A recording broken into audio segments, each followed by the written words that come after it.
Este solía ser el corazón de una región fértil, un río que alimentó a generaciones. Hoy es solo una cicatriz de polvo y piedra.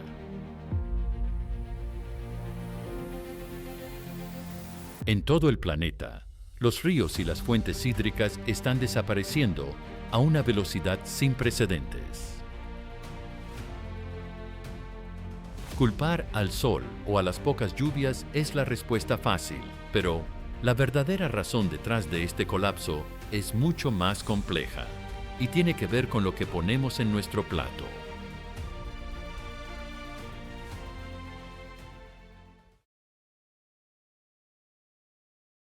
Mucha gente piensa que las ciudades agotan el agua. No es así. El verdadero devorador de agua es invisible. Es el modelo agroindustrial. En un lapso de 20 años, la huella hídrica de 5 de los principales cultivos del mundo ha aumentado entre un 23% y un 82%. La paradoja es brutal. Para alimentar a una población global en crecimiento, la agricultura se ha convertido en el mayor consumidor de agua del mundo.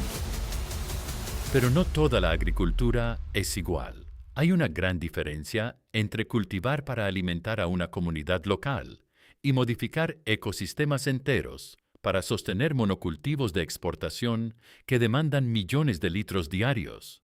Son los cultivos que secan los ríos. Un fenómeno crítico y poco visibilizado es el de la exportación de agua virtual. Países ricos en capital pero pobres en recursos hídricos, como algunas naciones del Golfo Pérsico o grandes corporaciones asiáticas, compran o arriendan tierras en países en desarrollo. El objetivo: cultivar forrajes, como la alfalfa, para alimentar a su propio ganado. En la práctica, están saqueando el agua de cuencas locales sedientas para empacarla y enviarla en barcos al otro lado del océano. Están perforando a 400 metros de profundidad. Las comunidades no tienen agua ni a 50. Las leyes protegen la inversión extranjera, pero dejan morir de sed a la gente. Es un saqueo legalizado.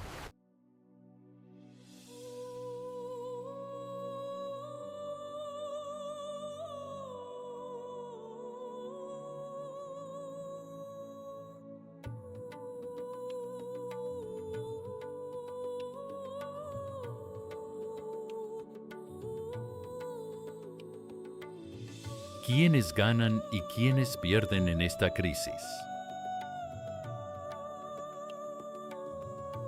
Los beneficios económicos se concentran en un puñado de grandes fondos de inversión, multinacionales agrícolas y élites políticas locales que otorgan los derechos de agua.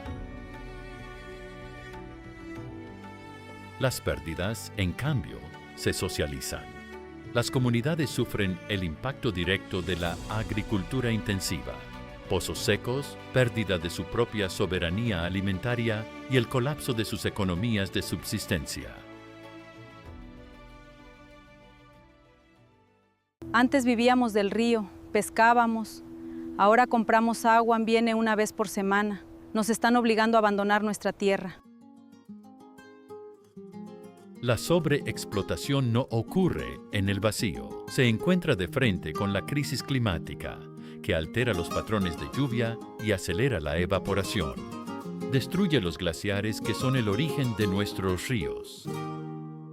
Y lo poco que queda, a menudo, es inutilizable. Los fertilizantes químicos y pesticidas utilizados en exceso por la agricultura intensiva se filtran a los acuíferos subterráneos. Es una triple amenaza. Extraemos demasiado. El clima nos da menos y lo que queda lo envenenamos. La crisis del agua ya está aquí. No es una distopía futura, es la realidad de millones de personas hoy. Aprender a vivir con la crisis hídrica no significa resignación. Significa transformar de raíz nuestra relación con los recursos naturales. Implica exigir leyes severas que prioricen el consumo humano sobre el lucro agrícola, rediseñar nuestras dietas y entender de una vez por todas que ningún negocio puede prosperar en un planeta sediento.